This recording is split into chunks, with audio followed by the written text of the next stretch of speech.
Good evening. Tonight, the Lakeview community gathered for healing and reflection to honor John and Joeen Pease, the couple whose home exploded earlier this month. The service took place at Wayside Presbyterian Church on Lakeshore Road. Our Dylan Morello was there and shares more. Dylan.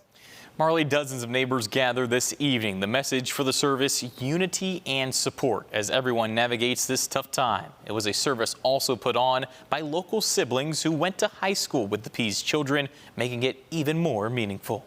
And I know there's a God above. Especially in this scenario, we really wanted to share our gifts.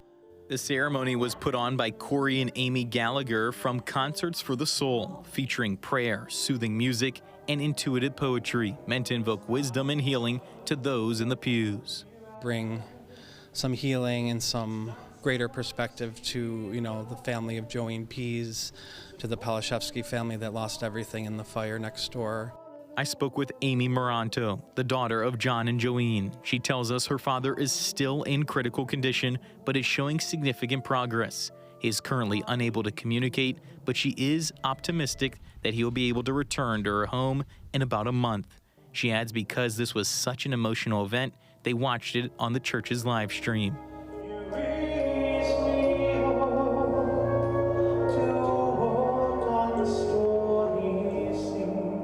The event wasn't only for the families of John and his now passed wife, but also the first responders, some of which who fought the blaze that night came to pray and be honored.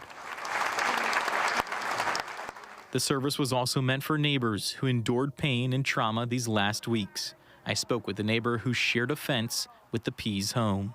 Thank God I'm physically okay, mentally not so much, but and it's good to bring people together because everyone's so traumatized in the whole neighborhood. And I hope we get a big crowd here so we all can just breathe and know that it's going to be okay. We do have a hope that goes beyond tragedy and beyond loss and beyond pain. It's in the person of Jesus.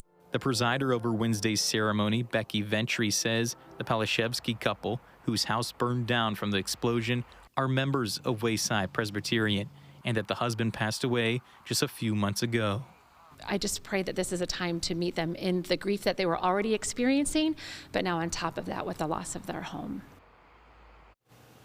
Now we reached out to Hamburg police who tell us the cause of the explosion is still unknown as of Wednesday. A free will offering was at the event to support everyone affected by the tragedy. Live in the studio, Dylan Morello, News 4.